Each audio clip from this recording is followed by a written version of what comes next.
kita baca seperti biasa.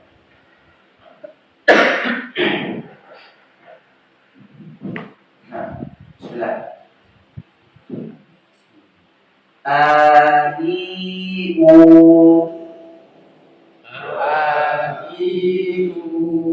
Ulangi. A-I-U. Nah, latihan apa ya, Pak? Apa? Nah, di antaranya apa? Menggerakkan bibir atau menggerakkan apa? Rahang. Dan masuk ke pembahasan isma'ul harokat, penyempurnaan harokat, supaya harokat yang kita ucapkan dari dhamma, kasrah, fathah itu jelas, perlu adanya pergerakan dari a, i, u. Nah, itu harus ada dan dibiasakan. Nah, latihan ini dari hamzah sampai ya, nah itu melatih sekali cara menggerakkan bibir atau rahang. Nah, a, i, u. Secara umum ini latihan untuk semua sifat yang sudah kita bahas. Jadi dari sifat yang memiliki lawan, yang di sana kemarin disebutkan ada berapa? 4 jenis saling berlawanan. Kemudian ditambah dengan sifat yang tidak memiliki lawan adalah 8. Hamzah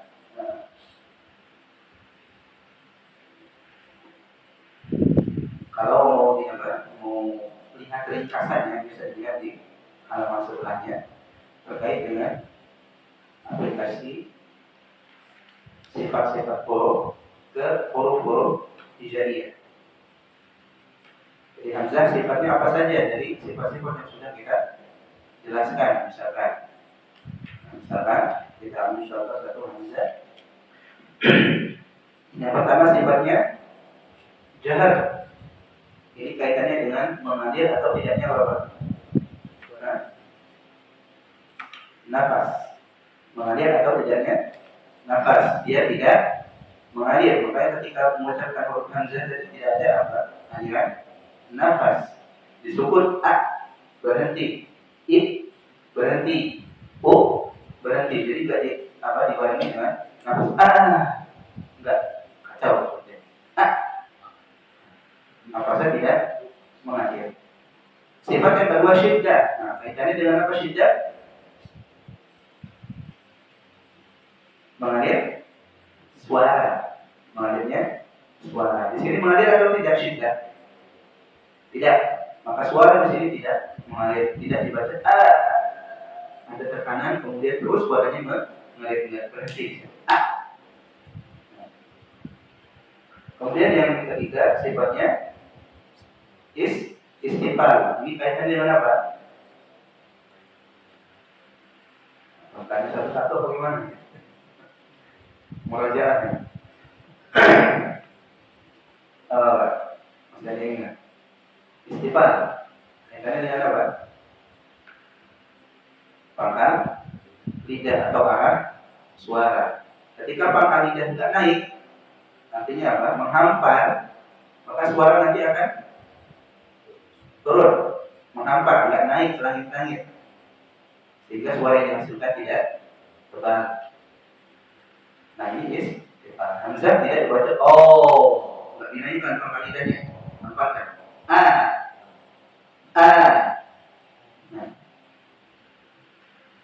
Kemudian yang terakhir infitah. Apa infitah?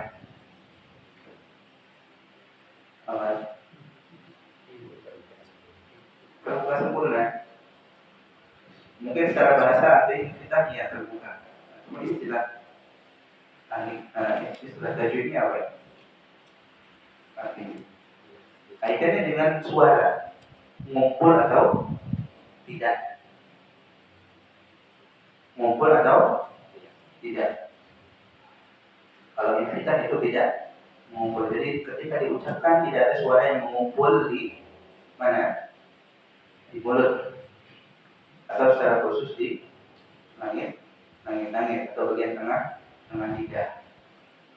Yang sifat-sifat tadi umumnya ada pada huruf isti'la, sifat-sifat yang memiliki apa? Atau huruf-huruf yang memiliki sifat isti'la. Seperti huruf dhad yang tadi kita sebutkan. Nah, itu empat sifat yang saling berlawanan. Kemudian dari 8 sifat yang tidak memiliki lawan, hamzah tidak memiliki satu dari 8 sifat tadi sama sekali. Jadi minimal huruf itu ada berapa sifat tadi? 4. Yang 4 itu pasti ada. Adapun sifat yang tambahan atau sifat yang tidak memiliki lawan itu hanya ada di sebagian huruf saja. Nah, makanya kita dapati ketika mengucapkan hamzah tadi apa? Seperti yang kita baca. Pertama, aliran nafas tidak ada. Kedua, aliran suara juga tidak ada. Ketiga, suaranya tidak naik ke langit-langit, tidak tebal. Yang keempat, suaranya tidak mengumpul sehingga tebalnya apa? Lebih. Nah, di sini A kita baca apa? Sesuai dengan sifat-sifat yang tadi disebutkan. Nah, ini bisa bisa diapakan? Dilihat yang ingin mengetahui lebih lanjut tentang sifat-sifat tadi. Kemudian apa?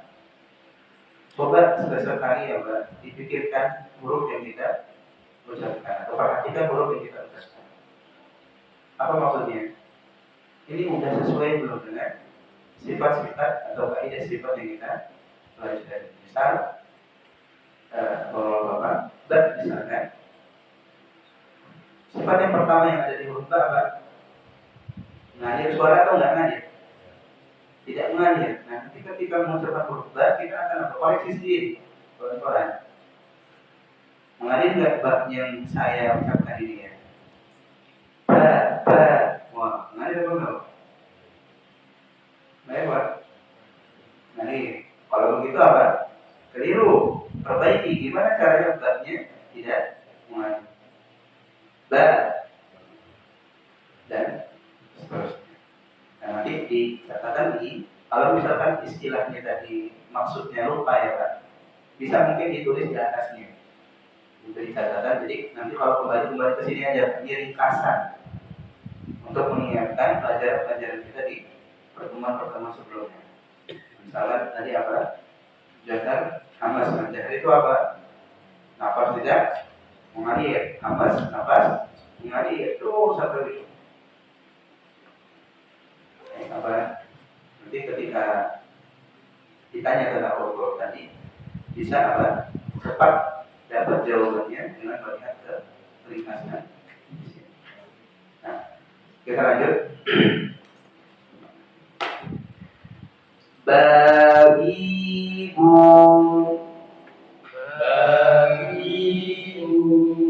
ad id ud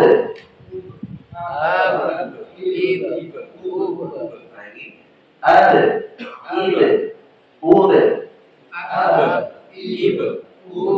Nah, kita belajar juga di sini sifat qala sebagaimana yang sudah dijelaskan. Tatidu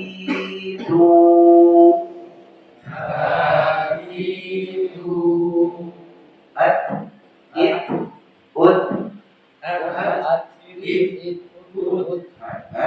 ha memiliki sifat hamas.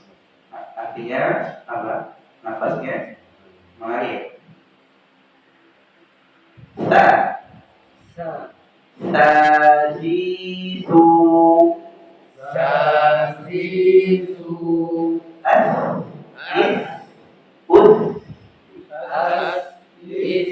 us. Nah, kita pernah belajar kita memiliki sifat apa? Awas, kemudian rakhawa. Makanya didapati ketika huruf kita sukun masih ada apa? Suara yang mengalir. Masih ada suara yang mengalir. Us. Nah. Ja. Jadiju. Aj. Ij. Uj. Ha. Hahihu. Ah. Ih.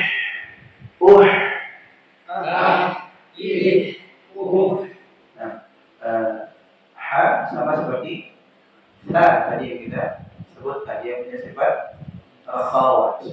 Suaranya ngalir. Punya sifat halus, nafasnya ngalir. Nah, makanya ketika sukun tadi apa? Kita dapati betul-betul ada suara ngalir, nafas ngalir. Nah, kho khorihu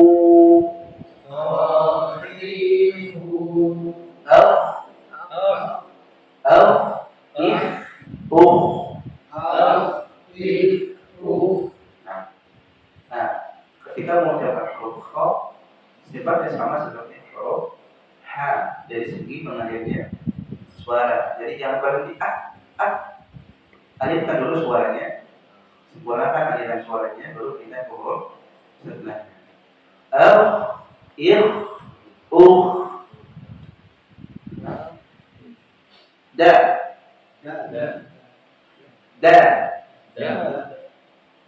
Di mana dia taruhnya coba? Ujung lidahnya ditaruh di mana? Pangkal gigi dari atas. Jangan ditaruh di langit-langit, yang apa? Yang tengah. Jangan diucapkan seperti D, da. Dadidu. Ad. Id. Ud. Za. Ingat huruf za lidah keluar. Lidah, ujung lidah menempel dengan ujung gigi seri atas dan dikeluarkan lidahnya. Jadi jatuhnya seperti digigit, dikeluarkan. Za. Zadidu. Al il ul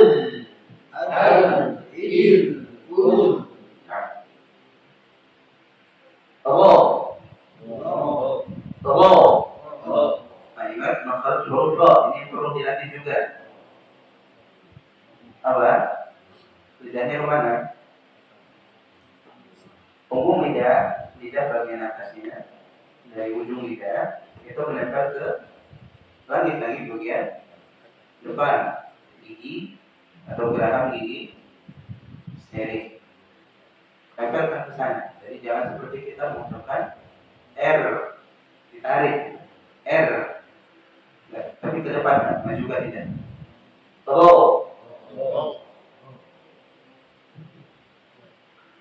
Kemudian sertakan juga di sini sifatnya. Di sini harus membaca tebal kalau harokatnya fathah atau dhamma. Kalau sukun dengan huruf sebelumnya fathah atau dhamma baru dibaca tebal. Sisanya kalau kasroh atau sukun sebelumnya kasroh dibaca tipis. Kecuali di sana ada kaidah-kaidah yang haruskan Allah tadi dibaca tebal. Ghariru